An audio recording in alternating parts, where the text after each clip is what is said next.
What up, what up? What's going on, y'all? Welcome into another episode of the Rabbit Hole Sessions. What's poppin', what's poppin'? Tyler on demand with my solo cam today. Nice. That was a surprise decision, but I kind of like it. How am I looking? Hair looking good? Skin looking good? I think so. My skin regimen's been going up. I'm on that African black soap based. Oh, interesting. Yes. Although, never mind. We'll go back to it later. Maybe I'll tell you guys later. You buying those local? Are those local? Are you like... Bro, fucking CVS or Target. Yeah. But they got that. It's what's it called? Shea something. Shea Moisture. Butter? I think is Shea butter? Shea. No. I'm saying like the company name is Shea something. See, because the thing is, I was at first about to take skincare from like skincare tips from a white girl, right? But then I was like, we don't really have the same skin. Nope. So let me do everything she said, but go African black soap based. So that's why I was asking that's if you're buying local, like from a black-owned business or something. No, I should. Oops, did I just expose myself? Yeah, no, but maybe I will next time. Any West African soap stores, hit me up. I'm trying to find that shit. It's not the same as the stuff they used to get from Nigeria that my grandma used to give me. Shout out to my grandma, but that's like the river soap that's supposed to be like the blessings from the ancestors, and you're not supposed to wash it off after you shower. So you're basically just pouring like, dirty leaves on yourself, and then you're supposed to go to bed smelling like it. Oh, really? Yeah. So it's not my favorite time. Okay, do we need to pause? What's going on, apart, bro. Yeah, it's all falling Do we need a apart. re-intro? No, I mean, it was just you talking. I think Okay. that intro was fine. We can just start talking. Okay. All right, I'm just going to... Yeah, so anyway, Tyler on demand. Emilio Guido's here. What's up, brother? How What's are you? up? I'm good. Looking calm, looking comfortable in the Thank white you. tee with the chain. It's a good contrast. Oh, yeah. Yeah. Young Jimmy McMoney, Mr. I'm Valdez, here. how are you, sir? Doing all right. Good to see you. surviving. Hair going crazy in the wind. We are Yeah. outside. It's Your pretty hair's windy long, today. man. I like yeah. it. It's growing out. I Letting like grow. it. I got this... I'm also on a new hair care routine. A new I what? got a hair care routine. Oh, look at us. Yeah, I'm going divulging tips. super curly. I'm letting Yeah. them grow out, trying to see what it looks like whenever I go extra curly. Get them locks. Yo, that's why we got them on cam now. That's why we got all that new fashion stuff. Shout out to the YouTube if you are watching, because we do got this video. Yesterday I was trying to do more of the like compilation stuff and was working on some more stuff to fill out the YouTube with. So y'all can definitely stay tuned for that. The hardest part is honestly finding pictures for each clip. Like I just have to find them from the most random sources, and I'd love to know where all these other rappers get their cover photos and stuff Yeah. from. 'Cause What I if you think just use about like a ours. ridiculous one? Huh? What if you just use a ridiculous frame from the video, like where you're like cut? Yeah, no, I've definitely done that a couple times, but it's also like, I don't have any pictures of you guys, so it's either ones I'm always in or, like the only picture I have of James is the one where I'm trying to help him up on that brick thing. I haven't even seen that. Which one's that one? When we were That at was you, at Miller Suffolk, Place by near Suffolk. Yeah. and we were messing around, like this. Oh, this is your yeah, story, okay, I know which one you're talking about. Yeah. I was capturing video and pictures. Yeah. Sweet, nice. Well, James, you do photos for rappers. Like, do you just have random ones that they ask you for that they end up using for their covers and shit? Yeah. Yeah. Like, remember when we went to Delaware, I took like a shit ton of photos. I uploaded them all into that Google Drive. There was like 500 images. Yeah. I don't think any of them have been grabbed by like Kazi or Right. Tim or any But of they're them. there. They're oh, there. God, yeah, like They're some all of there. the flower ones. Oh, I also just got this USB drive for my phone, so I got all these iPhone photos I gotta put onto the drive too. Oh, good shit. So we got more content Yeah, coming. more content. I think about the Bobby Ray cover because that picture is that was from the beginning of COVID. Y'all remember she took that picture of me? That was like all the way back in the beginning of COVID. There's just a random one like in this spot by my house. And it's just that ended up becoming my smash single. You know what we do. It's the only smash. But that's a different story. We getting into that? That's a different. I mean, we He's a don't need to. poet. Yeah, Oh, yeah. we don't need to. We Beautiful. don't need to. Who knows? I might even get clipped out. but we're here. We've been kicking for a while, man. I don't even know. Like, should we start with what we were just talking about, or would you like to dive into some of the other interesting things we came across this week? Anything off the top of y'all's head? Just trying to continue creating, even if we just shot something or we're still filming something, we're still trying to start another project and take the lessons we just learned while we're still learning them and apply them to a new, fresh product. Got to keep it flowing. Yeah. Something my professor told me in class today was like, sometimes you got to you got to stop thinking about the limitations on the things that you're doing right now, right? So like in your production, when you were trying to find casting for extras and stuff, right? If you focus too much on that, you kind of lose sight of the overall goal, and it just muddies your mind with these doubts on it, right? So it's like every now and then you got to change your perspective on your own stuff. Change it to what? What do you mean? Just try to look at it from a different way. Like even looking at it from like, Let's try to think about what I'm trying to say real quick.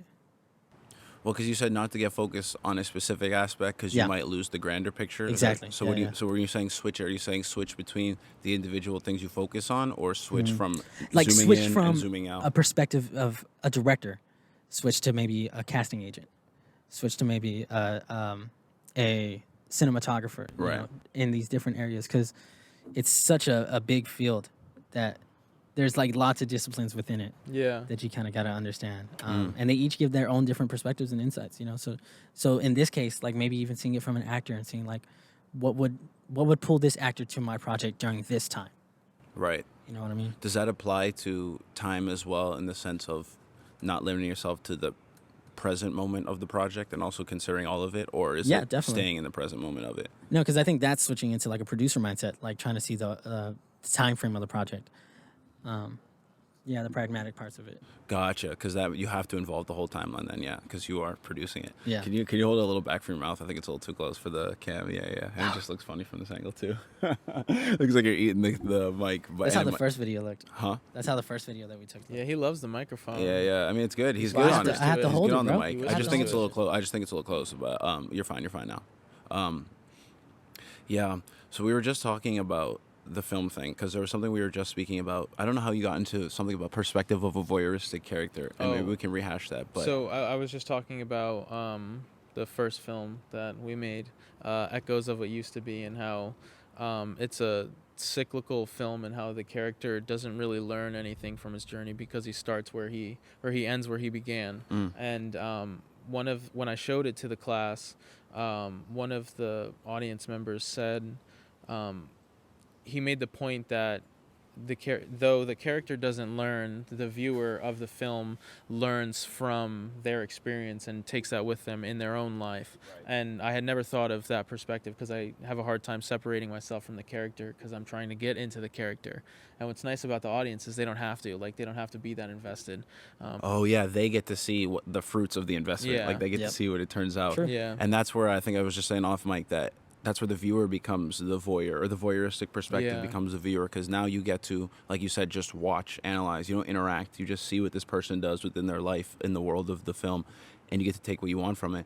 And that kind of relates to, and we can dive into it more in a second, but the Jimi Hendrix article you sent me about how he was very inspired by science fiction and stuff, right? And framed some of his songs from the perspective of like an alien, or from like someone who used to live on Earth and is coming back.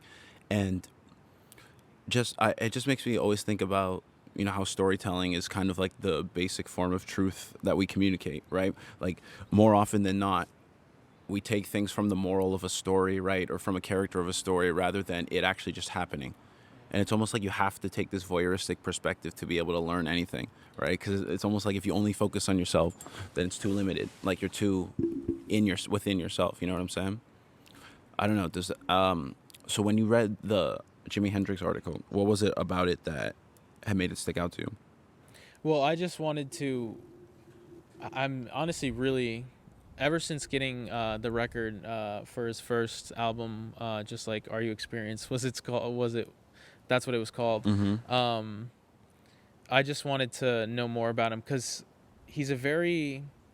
The songs I like on that are one, it's called May This Be Love, and then the second one is Third Rock from the Sun, and both of them are very like earthy and spiritual. And like he makes the guitar, like the first one, like he's talking about waterfalls and like don't ever change your ways, and like returning to this waterfall and things like that. And he makes the guitar sound like water dripping and things like that, and so he's able to like make these really earthy. And then his next album was Axis, Bold as Love, and there are some songs on there that are so like he was so in tune, like he was a very unique artist in that he was so in tune with nature and writing about nature, like actually like the earth, and talking about being in tune with the earth, and even making the music sound like that, whether it's the drums or it's the guitar. And so it's just sad that he died and didn't get the chance to really fully explore, like, because it would have been a really, Yeah, where would he have like, gone? it would just been so unique. Especially as Just the science timeline of fiction music. also developed more Yeah, around him, and yeah, it's like that's his main yeah. source of inspiration. It's really cool to see when like artists find inspiration through other mediums, right? Like other things frame their kind of speaking specifically of musicians, like their musical perspective. For me, a lot of the times I think of like when I position the character or the protagonist of a song, a lot of times there's thoughts of like manga characters, right, or comic book characters, or so a lot of my inspiration comes from those realms and those stories that are told, and then trying to like fuse it into rap. And that's also something that just in rap in general is pretty cool, like the blend between like Japanese anime culture and hip hop, like how there's kind of such a trade-off there. And that's always something I've wanted to explore more. One day maybe I'll write a master's paper or something on it. But that's like, do you guys find inspiration for film through other mediums? Because I know, Emilio, a lot of the time you talk about inspiration within watching other films, like within the film medium. But do you guys find it anywhere else from other fields? Dude, definitely, Yeah. definitely. Because I feel like as artists, we're only telling the truths how we see them, right? Like our own truth, right? And when we digest these media, it's these artists giving us their truth, and when we interpret it, we twist it around and then put it into our own lives and see it our own way. So it's like it's constantly evolving. If you're taking the perspectives of all these people, you're just putting out something new that's involving all of those perspectives. And you are like adding your part into it, which Exactly. makes it like a grander thing. It's less Yeah. of something that exists on its own, but exists because of everything that's being added into it that's valuable. You know what I kind of related to? What's that? Majin Buu from Dragon Ball Z. He would There we absorb go. Look, people. other mediums inspiring the.